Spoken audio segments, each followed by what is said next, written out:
Some want the city of Fresno to take regulatory control of all Fresno mobile home parks. This comes after a man died in a fire last month at the Trails End Mobile Home Park in North Fresno. CBS 47's Dyer first broke the story on what it could mean for the city of future.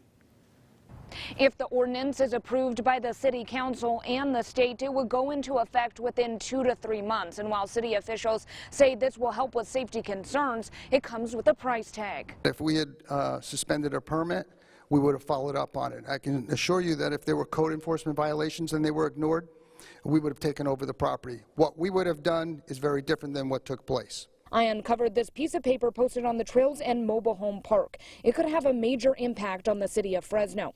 Our station's investigation revealed that the park's permit to operate was suspended indefinitely months before a two-trailer blaze killed Ronald Richardson and critically injured another. We're here because a man lost his life in our city and perhaps lost that life needlessly. The California Department of Housing and Community Development, known as HCD, oversees a majority of the state's mobile home parks, including all 26 in Fresno.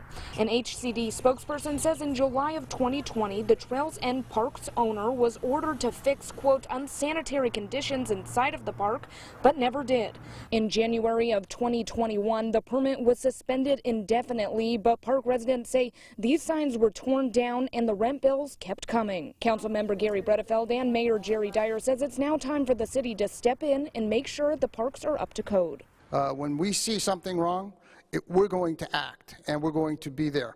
Bredefeld and Dyer need the council and state to sign off on the decision, but if approved, it would cost the city $300,000 a year to hire 4 additional code enforcement officers. Those officers required to inspect at least 1 to 2 mobile home parks a year. Patsy Raxup has lived in the park for over 30 years. She is hopeful the area will get cleaned up, but nervous about getting kicked out if it isn't.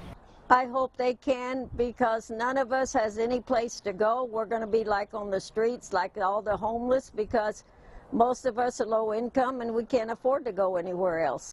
If the ordinance is approved, Fresno would become the 2nd largest city within the state to take over the jurisdiction of mobile home parks. San Diego is the largest, and Assemblyman Jim Patterson says he is working with the state to try and get some funding to help out with this ordinance. I did reach out to the owner of Trails End. They did not return my calls. Reporting from Fresno, Dyer, CBS 47 Eyewitness News.